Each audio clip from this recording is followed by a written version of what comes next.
Mes chers camarades, je vais commencer par vous présenter le plus rapidement possible le guide que vous avez dans les sacoches, dont vous visualisez la première page à l'écran. 2 éléments d'introduction.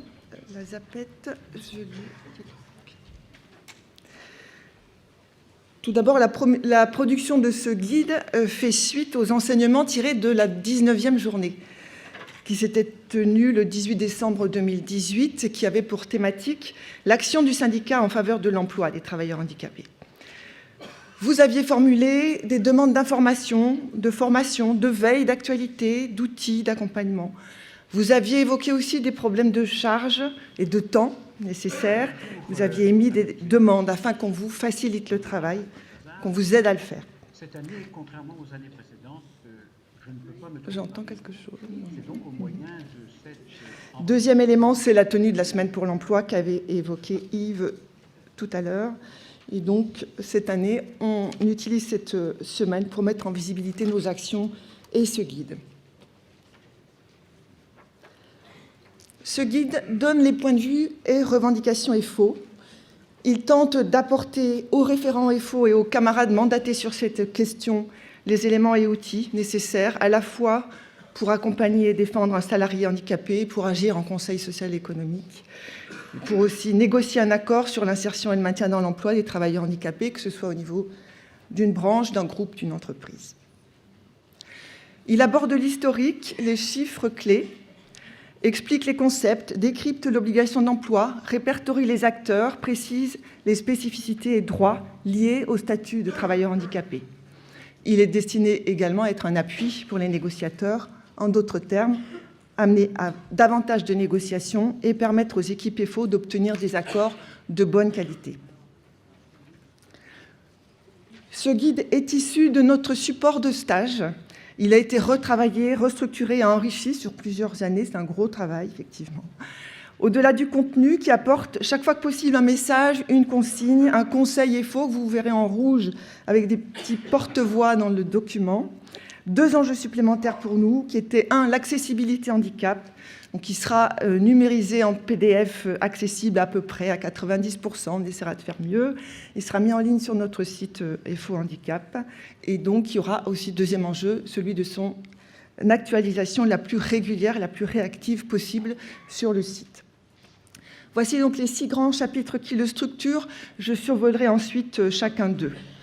Le rôle de FO, c'est notre ambition, nos objectifs, notre plan d'action basé sur notre socle revendicatif et sur l'action des structures FO à chaque niveau, avec aussi le rôle et la place du référent FO. J'y reviendrai plus en détail dans un instant.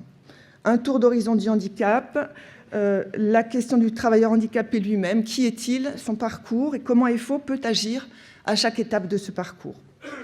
L'obligation d'emploi dans le secteur privé. Ce guide est effectivement destiné aux camarades du secteur privé ou qui ont un mandat au niveau interprofessionnel. Il est aussi, par ailleurs, il fait l'objet de la convention qu'on a passée avec la GFIP, donc pour le secteur privé. Quelques spécificités du secteur public sont insérées, mais nous pourrons aller plus loin, si vous le souhaitez, dans une édition ultérieure. Et puis, on aborde bien sûr le traitement collectif, notamment des bases de négociation. Le guide est à jour de l'ordonnance coquille d'août 2019 et des derniers décrets parus. Sur les conventions socles, on en cite 2 seulement dans le guide parce qu'elles sont très structurantes. La première, c'est la Convention de l'ONU qui établit la participation des personnes sur la base de l'égalité avec les autres. L'adjoint au défenseur des droits, Patrick Goé, qui vient chaque année nous voir, n'a pas pu venir cette année. Il s'en excuse vraiment et très sincèrement et il interviendra tout à l'heure par vidéo interposée. 2e convention, c'est la Convention multipartite française. Quelques définitions. Un survol des droits fondamentaux inscrits dans les lois françaises, la solidarité de la collectivité nationale pour une égalité de traitement, la non-discrimination, qu'elle soit directe ou indirecte, la compensation, l'accessibilité, même si celle-ci reste largement un objectif, et quelques chiffres toujours intéressants. Les classes de handicap sont citées, et puis aussi savoir comment se comporter, comment éviter les maladresses face à une personne en situation de handicap. Les bénéficiaires de l'obligation d'emploi, puisqu'au-delà de la RQTH, la reconnaissance de la qualité de travailleur handicapé, qui est la plus connue, les personnes ne savent pas toujours qu'elles sont bénéficiaires de l'obligation d'emploi ou qu'elles peuvent l'être, et qu'elles pourraient ainsi avoir droit à des aides ou à des accompagnements. La question du parcours et des aides au parcours vers l'emploi, le maintien dans l'emploi, la compensation, avec la notion d'aménagement raisonnable qui a été largement évoquée tout à l'heure et qui est très important, avec des exemples, l'accessibilité, les aménagements particuliers, techniques ou organisationnels, le suivi médical spécifique, la formation, les aides de l'AGEFIP, les questions d'inaptitude, de licenciement, de retraite. Vous retrouvez l'essentiel des spécificités à connaître pour notre activité. L'obligation d'emploi ensuite, donc de 6%, on l'a évoqué, même si on aurait voulu obtenir 7%. Ce chapitre est utile principalement si on siège en comité social et économique ou bien sûr si on négocie. Les modalités de mise en œuvre, vous les connaissez, c'est l'emploi direct, la contribution AGEFIP, l'accord agréé. Les interlocuteurs, il y en a beaucoup qui sont cités dans le guide. Pour nous, le plus important, c'est les acteurs de l'entreprise, avec bien sûr le délégué syndical, le rôle du Conseil social et économique, le CSE, les obligations de l'employeur, les missions du référent d'entreprise, le service de santé au travail. Et puis, sur la partie des institutionnels, nous avons listé y compris les instances où EFO siège, où on a quelque chose à faire sur le handicap, même sur des instances de type généraliste comme les CREFOP. Et les plans régionaux ont été cités, les PRITH. On ambitionne d'investir beaucoup plus largement les PRITH pour ce qui concerne EFO, et je l'ai fait valoir hier lors de la réunion avec les 3 ministres. La question du handicap abordée de manière collective, donc il faut connaître les logiques propres à l'employeur, ce qui le fait agir, réduire les coûts, y compris celui de l'absentéisme, mettre en œuvre ses obligations, respecter les droits des personnes, etc.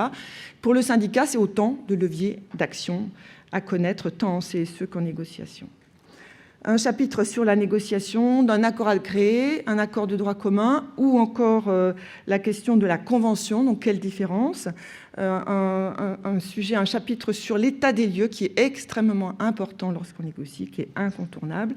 Et vous trouverez aussi les contenus, objectifs, indicateurs des accords que l'on vous conseille, avec une trame complète d'accords en annexe, 18 pages d'explications, de modèles de rédaction, de consignes faux, d'exemples d'actions, d'indicateurs, etc.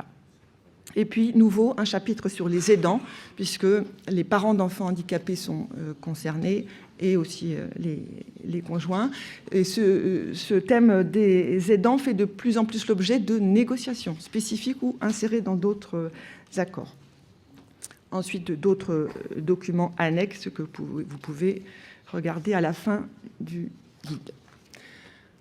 J'aborde maintenant le rôle de Force ouvrière et pour vous faire part notamment de notre stratégie confédérale, puisque le dernier congrès confédéral a réaffirmé son attachement à la problématique des travailleurs handicapés et encouragé les actions confédérales de formation et de sensibilisation en faveur de l'insertion et du maintien des travailleurs handicapés en milieu ordinaire de travail. Suite au congrès confédéral, la Confédération s'est dotée d'une véritable stratégie que nous avions énoncée déjà l'année dernière et que je vais rappeler.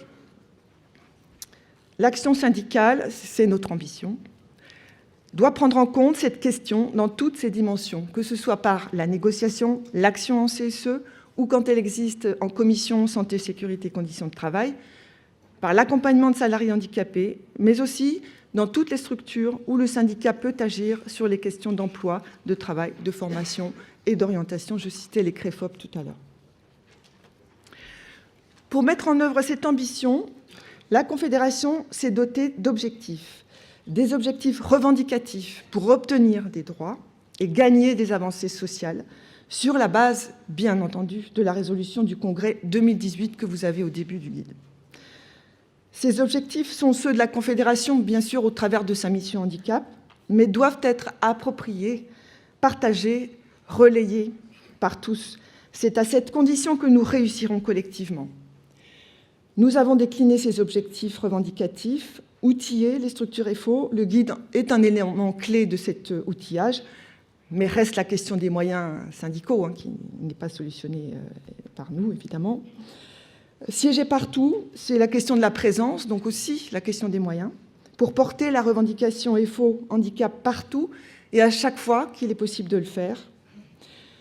Le réseau de référents en union départementale, en fédération, mais reste la question du niveau régional, car plusieurs instances et acteurs sont organisés à ce niveau sur ces questions d'emploi et de handicap. En tout cas, notre réseau FO est en bonne voie puisque notre fichier augmente au niveau des UD et nous avons des référents dans presque chaque fédération. J'en profite pour remercier à ce moment les secrétaires généraux des fédérations et des unions départementales, comme l'a fait Yves, qui sont présents, plus d'une vingtaine d'entre eux, et d'autres se sont fait représenter. Je les appelle à désigner le cas échéant et à soutenir un ou une référente handicap, éventuellement une commission handicap. Rien ne peut se faire sans votre soutien.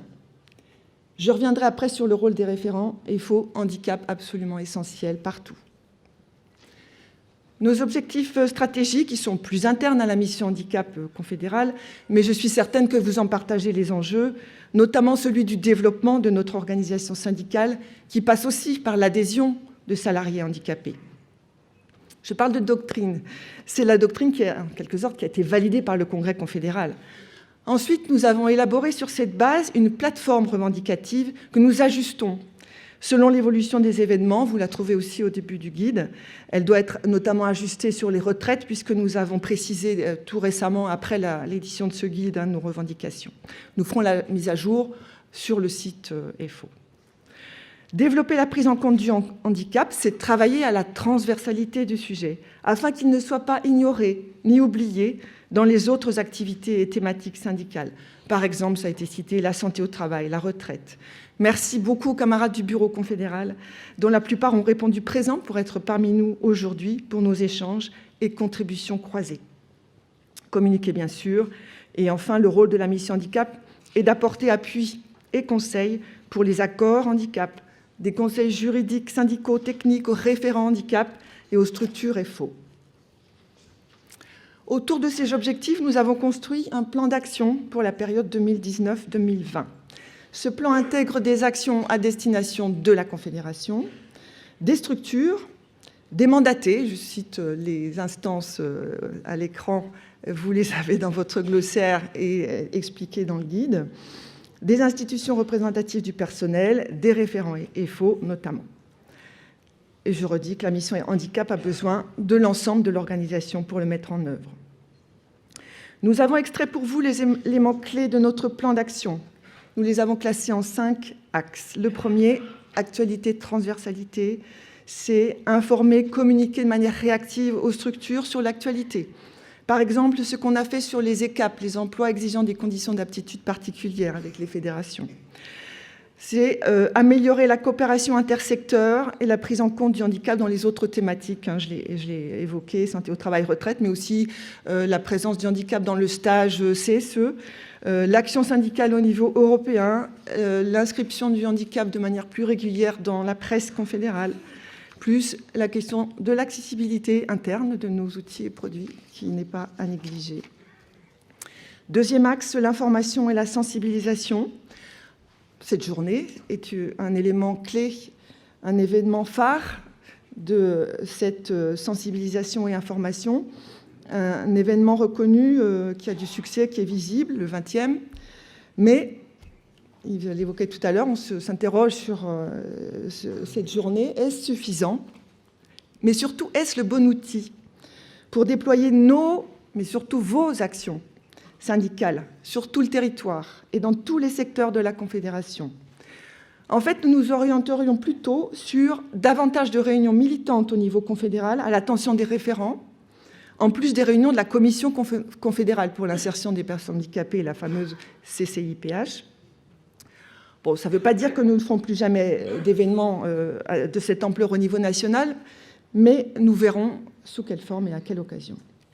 Et surtout, nous vous proposons de vous aider à mener vos propres actions sur vos territoires et dans vos secteurs.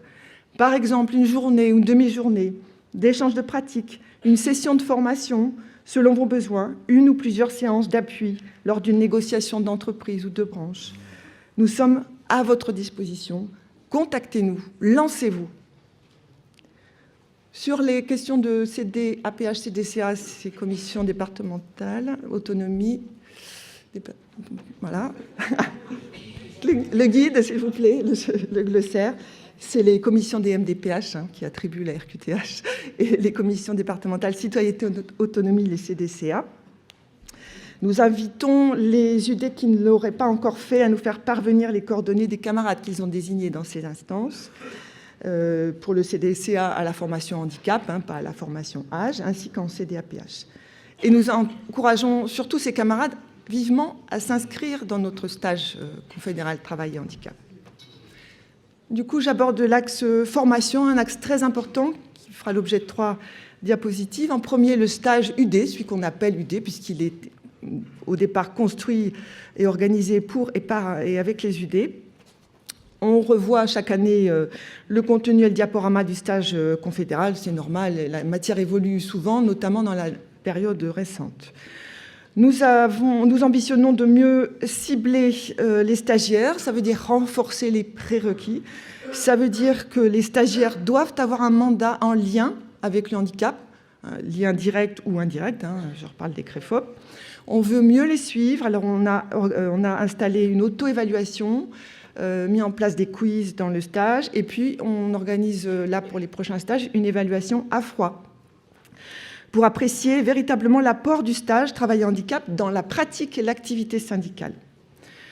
Des cas pratiques sont demandés par les stagiaires, on y travaille, et puis on veut mieux couvrir le territoire, c'est-à-dire couvrir tous les mandatés FO.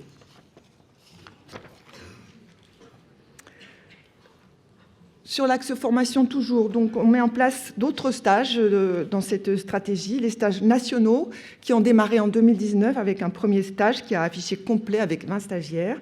2 par an seront proposés en 2020.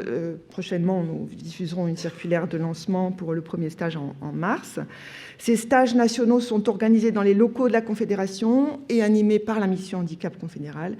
Ils sont destinés à former principalement les camarades dont l'union départementale n'organise pas de stage. Les stages à la carte, c'est assez nouveau, notamment, depuis quelques années, ça démarrait, notamment à l'attention des fédérations. Nous sommes intervenus pour plusieurs fédérations, et également sous l'égide du CFMS, que je remercie, je ne sais pas si Rachel est là, dans le cadre de stages des syndicats Air France, SNCF notamment. La mise en place de modules de formation, d'ores et déjà un chapitre handicap rénové et positionné dans le stage CSE. Des travaux sont en cours avec le CFMS pour mettre à disposition un module handicap, y compris dans les stages découverte FO. Un module destiné aux camarades qui siègent en CREFOP a été produit et présenté à l'occasion de la journée formation organisée par Michel Boga en septembre dernier et diffusé. Il est en ligne sur notre site, accès par mot de passe. Nous préparons d'autres modules pour chaque mandat en lien avec le handicap. Nous voulons mettre en place un parcours de formation sur la base de ce qu'a expérimenté la Fédération nationale de l'action sociale FO, qui est excusée aujourd'hui parce qu'ils sont en congrès, malheureusement c'est mal tombé pour ça. Donc un module socle ou initiation, un module approfondissement et un module dédié à la négociation. Et puis répondre à toute demande, n'hésitez pas. Sur la formation, mais rapidement pour rappeler la sortie imminente de la circulaire de lancement de la programmation des stages UD, mais avec des changements, puisque le stage UD, on l'ouvre aux fédérations. On a modifié le stage, notamment extrait la partie négociation. On a gardé juste l'essentiel, mais la partie négociation sera développée dans un module spécifique. Et puis, ouverture de stage à la carte. Sur la communication, le guide que vous avez entre les mains est un élément essentiel de cette stratégie, de ces objectifs de communication, avec l'accessibilité et la mise à jour en continu, donc mise en ligne prévue d'ici la fin de l'année, début 2020 sur notre site. La création d'une newsletter est faite puisque les 3 premiers numéros sont parus. Vous pouvez vous y abonner grâce au questionnaire dans votre sac. Le site internet, beaucoup de travaux en chantier, donc on a commencé à travailler sur une meilleure réactivité, on a commencé à toiletter l'architecture et les contenus, et on va le refaire très largement puisque le guide va alimenter le site internet, et on veut retravailler aussi son accessibilité handicap. Donc n'hésitez pas à le consulter, vous avez les mots de passe normalement, accès militant, vous les avez. Sinon, on vous les redonnera. Le compte Twitter est créé depuis quelques semaines, abonnez-vous et n'hésitez pas à retweeter nos tweets. J'en ai parlé, la visibilité du handicap dans l'info militante est meilleure voilà, depuis quelques temps. Je crois que Cyril Lama est là. Donc on a eu, y compris, un portrait de militants en situation de handicap. Et oui, on en a beaucoup aussi. Et c'est des excellents militants comme les autres. On a réédité le dépliant Travail et handicap, l'essentiel créé en 2017. Il est mis à jour dans votre sac également. On a créé un dépliant faire reconnaître ce handicap. C'est pas d'ailleurs une petite erreur sur le diaporama qu'on n'avait pas vu. C'est faire reconnaître ce handicap qui est nouveau. Et on a repris très largement la base faite par la GFIP. En 2020, on prévoit d'autres dépliants. Donc servez-vous de nos supports, vous sourcez FO bien sûr, et vous pouvez aussi nous consulter pour les adapter ou créer les vôtres. L'axe référent FO, important, donc on ne les connaît pas tous. Si vous ne l'avez pas encore fait, merci de nous faire part de l'existence dans votre structure d'un référent handicap. Nous mettrons en ligne, accès par mot de passe, leur localisation, leurs coordonnées. Une carte de France est en construction sur notre site. Encore une fois, la clé de notre réussite collective passera par 1, le soutien des responsables, et 2, des référents handicap présents sur tout le territoire et dans toutes les fédérations. Donc merci de les désigner, les soutenir, leur donner un peu de temps. À nous de les former au travers des stages en UD, en Fédé et à la Confédération. Et comme je l'ai dit, nous réfléchissons à la mise en place de journées des référents handicap à la Confédération. Nous sommes là pour accompagner, appuyer les référents. D'ailleurs, nous répondons de plus en plus aux demandes d'appui et de conseils lors de négociations de branches pharmacie, groupe Vivarte, AXA, La Poste, ainsi qu'aux demandes d'expertise et d'intervention suite à des difficultés d'insertion ou de maintien dans l'emploi de personnes handicapées. On a en ce moment, on est en train d'accompagner 2 cas de personnes avec autisme qui ont des difficultés de recrutement et de maintien dans l'emploi. N'hésitez pas à faire appel à nous, Mission Handicap, mais on est 2 avec Fatima, donc aussi nous, on sait faire appel à notre commission confédérale de la CCIPH qui est composée d'excellents experts des différentes thématiques liées au handicap.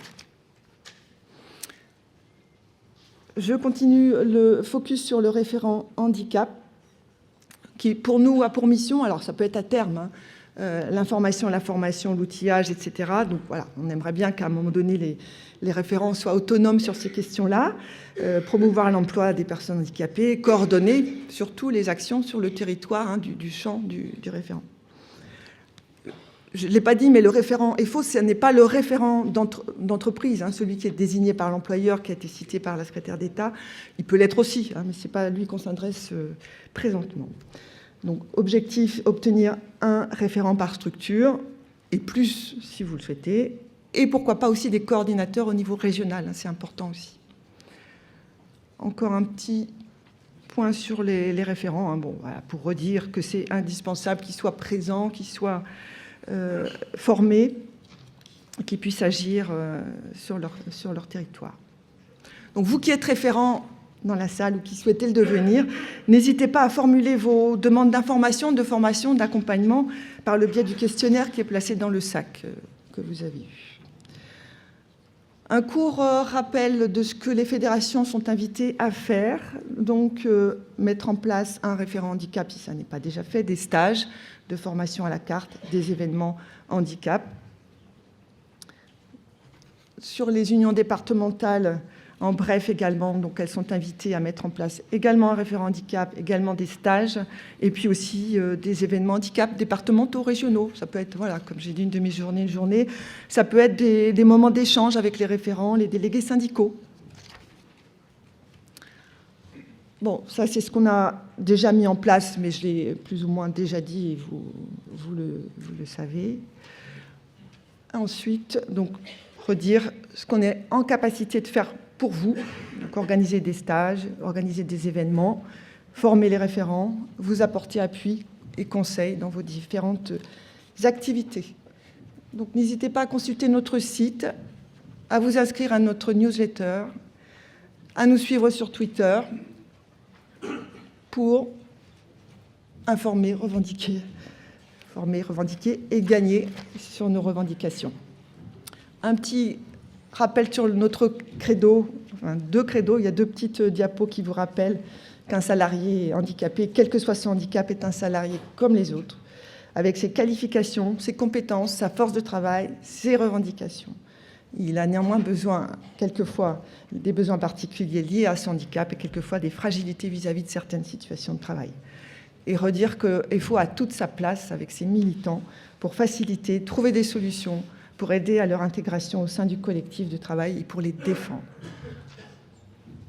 Force ouvrière est attachée au principe suivant le droit commun autant que possible, les actions spécifiques en tant que de besoin. Je ne vous explique pas, si vous ne comprenez pas, vous venez en stage. Je vous remercie de votre attention.